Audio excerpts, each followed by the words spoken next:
नमस्कार दोस्तों, मैं हूं डॉक्टर ईशान और आप देख रहे हैं आपका अपना YouTube channel Being Doctor Official. उम्मीद करता हूं आप सभी लोग बढ़िया होंगे। दोस्तों, राजस्थान नीट काउंसलिंग 2023 के राउंड 2 का रिजल्ट डिक्लेयर कर दिया गया था कल, और आप सभी को पता है कि इस बार कट ऑफ काफ़ी ज़्यादा गया है। मैंने कट ऑफ पर डिटेल वीडियो बना दिया है, कितना कितना कट ऑफ गया है गवर्नमेंट सीट और पेमेंट सीट का। ठीक है, दोनों का ये कट ऑफ मैंने बता दिया है। साथ ही दूसरी चीज़, इस वीडियो में अपन डिस्कस करने वाले हैं कि राउंड 2 का रिजल्ट तो आ गया, लेकिन आगे का प्रोसेस क्या करना होगा। जिनको सीट मिली है उनको, जिनको अपग्रेड हुआ है उनको, जिनको अपग्रेड नहीं हुआ उनको क्या करना है, उनको सीट नहीं मिली उनको क्या करना है, कंप्लीट मैं आपको डिटेल में बताने वाला हूँ स्टेप बाय स्टेप। आप आगे का जो प्रोसेस होगा आपका वो क्या रहेगा। ठीक है, साथ ही राउंड 3 में कौन कौन से कैंडिडेट पार्टिसिपेट कर पाएंगे इस पर भी अपन डिस्कस करेंगे। ठीक है, तो काफ़ी सारी चीज़ें यहाँ पर डिस्कस करने वाले हैं, तो वीडियो को अच्छे से देखिएगा। कोई भी चीज़, कोई भी पार्ट इसका मिस मत कीजिएगा। और अगर आप चैनल पर नए हैं, चैनल को सब्सक्राइब नहीं किया हुआ तो make sure to subscribe this channel. इस चैनल को जरूर सब्सक्राइब कर लीजिए, क्योंकि हर एक अपडेट, हर एक information regarding your NEET counselling आप सभी को मैं लगातार देता आ रहा हूँ। तो आप सभी लोग चैनल को सब्सक्राइब कर लीजिए। मुझे मालूम है काफ़ी सारे स्टूडेंट देख तो रहे हैं लेकिन सब्सक्राइब नहीं किया हुआ, तो वेट मत कीजिए, सब्सक्राइब कर लीजिए चैनल को। साथ ही हमारे टेलीग्राम चैनल को भी ज्वाइन कर लीजिए, वहाँ पर भी अपडेट्स आते रहते हैं। चलिए बढ़ते हैं, वीडियो की तरफ जान लेते हैं। सबसे पहले तो बच्चों, मैं आप सभी को जो शेड्यूल है राउंड 2 का आगे का वो मैं आपको बताता हूँ। जैसा कि आपको पता ही है, आपका जो राउंड 2 का रिजल्ट था वो 28 अगस्त को आ जाना चाहिए था, लेकिन 29 एक दिन डिले हो गया रिजल्ट ना। कोई बात नहीं, जो रिजल्ट डिक्लेयर कर दिया, लेकिन आपकी जो ज्वाइनिंग है बच्चों वो टाइम से ही रहेगी। जो शेड्यूल है उसके अकॉर्डिंग 31 से लेकर के 4 सितंबर, 31 अगस्त से लेकर के 4 सितंबर के बीच में आपको रिपोर्टिंग करनी होगी, जिन भी कैंडिडेट्स को राउंड 2 में सीट अलॉट हुई है उनको। ठीक है, जो टाइमिंग है वो शेड्यूल में दे रखा है 9 AM to 4 PM। ओके, उसके अकॉर्डिंग आप अपना रिपोर्टिंग करेंगे। रिपोर्टिंग में कोई भी हॉलीडेज़ काउंट नहीं होती, मतलब कि जैसे कि आपको बताइए संडे आ रहा है, रक्षाबंधन है, ऐसा कोई भी मतलब हॉलीडेज़ जो भी होगी ना वो भी वर्किंग डे मानी जाती है। तो आप हॉलीडेज़ के दिन भी रिपोर्ट करा सकते हैं, ऐसा कोई इशू नहीं होगा। अब जिनको भी गवर्नमेंट या government society colleges as well as RUHS मिला है, या फिर RUHS CMS है ना, ESIC का मेडिकल कॉलेज मिला है, तो उनके लिए, उन कैंडिडेट्स को SMS मेडिकल कॉलेज के एकेडमिक ब्लॉग पर जाकर के आपको जो है रिपोर्टिंग करानी होगी। और जिनको प्राइवेट मेडिकल कॉलेज और डेंटल कॉलेजेस मिले हैं उनको जो है गवर्नमेंट डेंटल कॉलेज जयपुर में जाकर रिपोर्टिंग करानी होगी।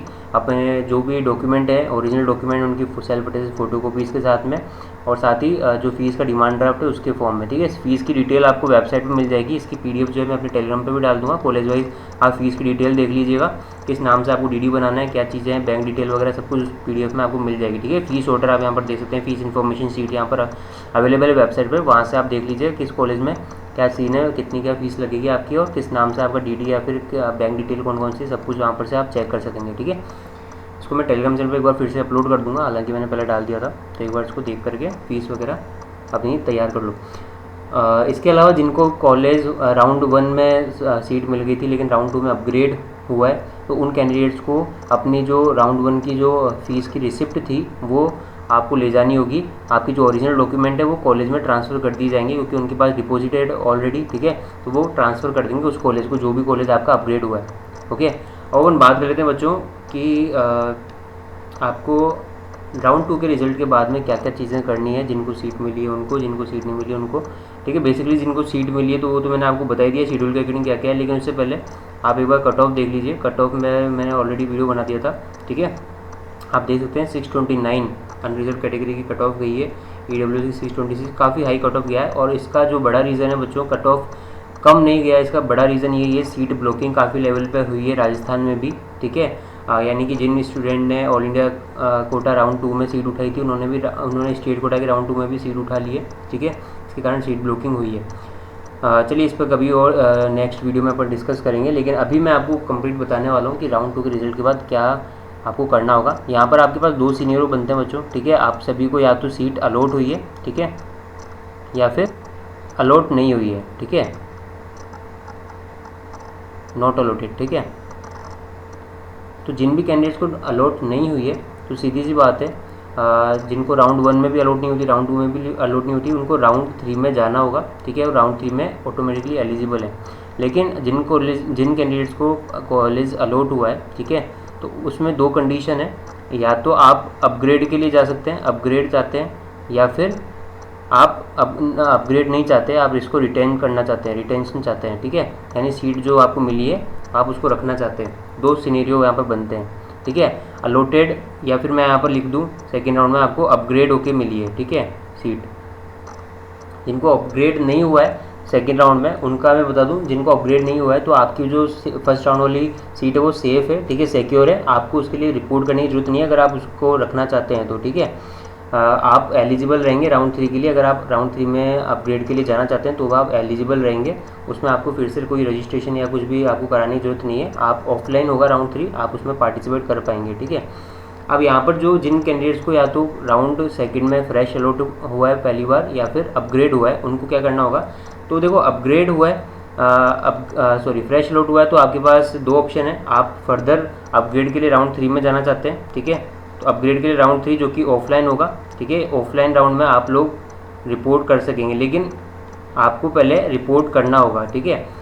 जो भी कैंडिडेट जिनको राउंड 2 में फ्रेशली अलॉट हुआ है उनको एक बार रिपोर्ट करना होगा अपनी सीट, अलॉटेड सीट पे, ठीक है। जिनको अपग्रेड हुआ है उस सीट पे आपको एडमिशन लेना होगा, और जब आप राउंड 3 का ऑफलाइन राउंड होगा तो वहाँ पर आप पार्टिसिपेट कर पाएंगे, ठीक है। दूसरी चीज़, जिनको कॉलेज मिला है राउंड 2 में और उसको रखना चाहते हैं, यानी कि आगे अपग्रेड नहीं कराना चाहते हैं, तो उनको कुछ नहीं करना है, अपनी सीट पे जाकर एडमिशन ले लेना है, रिपोर्टिंग कर लेनी है, डॉक्यूमेंट और फीस वगैरह को डिपॉजिट करके एडमिशन ले लेना है। आपको राउंड 3 में पार्टिसिपेट करने की जरूरत नहीं है, जो कि ऑफलाइन होगा, ठीक है। मैं यहाँ पर जो मेन जो चीज़ बताने वाला हूँ वो अपग्रेड वालों के लिए बताने वाला हूँ, ठीक है। जो कैंडिडेट जिनको राउंड सेकंड में अपग्रेड हुई है, ठीक है, तो आप लोग उस पर एडमिशन तो ले लीजिए नई अपग्रेडेड सीट पे, और जब राउंड 3 ऑफलाइन होगा तो वहाँ पर आप पार्टिसिपेट कर पाएंगे, ठीक है, without losing your security money.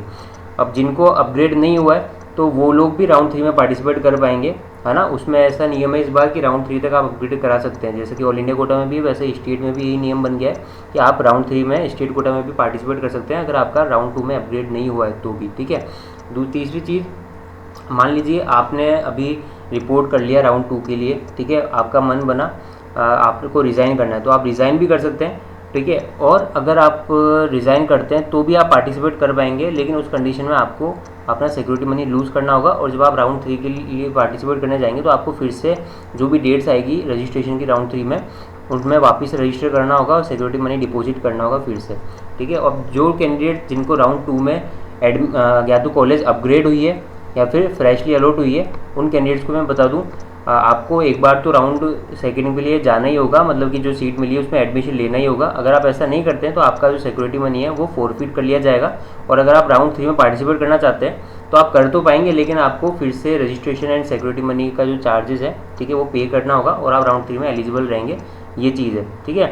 तो राउंड 3 जो है ऑफलाइन होगा, और यहाँ पर कौन कौन से कैंडिडेट्स एलिजिबल रहेंगे बेसिकली मैं आपको बता दूँ। राउंड 3 में जिन भी कैंडिडेट्स को अभी तक कोई सीट नहीं मिली है, सबसे पहले तो वो कैंडिडेट्स एलिजिबल रहेंगे, यानी राउंड 1 में भी कोई सीट नहीं मिली, राउंड 2 में भी कोई सीट नहीं मिली। जो कैंडिडेट्स फ्रेशली राउंड 3 से पार्टिसिपेट करना चाहते हैं स्टेट कोटा में, जो रजिस्ट्रेशन करेंगे फ्रेशली, वो लोग जो है एलिजिबल रहेंगे राउंड 3 में। जिन्होंने अपग्रेडेशन का चूज़ किया है, जो लोग अपग्रेड करना चाहते हैं, वो लोग पार्टिसिपेट कर पाएंगे राउंड 3 में, ठीक है। जिन्होंने रिज़ाइन कर दिया राउंड 2 की सीट पे, ठीक है, रिज़ाइन वाले कैंडिडेट भी इसमें पार्टिसिपेट कर पाएंगे। रिज़ाइन की अलग से डेट आएगी, अभी आपको रिपोर्ट करना है। रिपोर्ट करने के बाद मान लीजिए आप रिज़ाइन करते हैं, ऑल इंडिया कोटा की तरफ ग्रुप कर लेते हैं, रिज़ाइन वाले कैंडिडेट्स भी पार्टिसिपेट कर पाएंगे राउंड 3 में, लेकिन आपको फिर से रजिस्ट्रेशन वगैरह करना होगा, ठीक है। तो ये सभी कैंडिडेट्स एलिजिबल हैं राउंड 3 के लिए, ओके। तो मैंने आपको कंप्लीट आपको प्रोसीजर बता दिया है, और जो भी आपको कोई भी आपका डाउट रह जाता है तो आप मुझसे कमेंट सेक्शन में पूछ सकते हैं, ठीक है। आई होप आपको सब कुछ चीज़ें समझ में आ गई हो, फिर भी अगर कोई डाउट रह जाता है तो आप पूछ सकते हैं कमेंट सेक्शन में। Thank you so much for watching. अभी फिलहाल गाइस वीडियो में इतना ही। आई होप वीडियो पसंद है लाइक कर देना, चैनल को सब्सक्राइब कर लेना। Thank you so much for watching. मिलते हैं नेक्स्ट वीडियो में नए अपडेट के साथ में, तब तक के लिए जय हिंद, टेक केयर।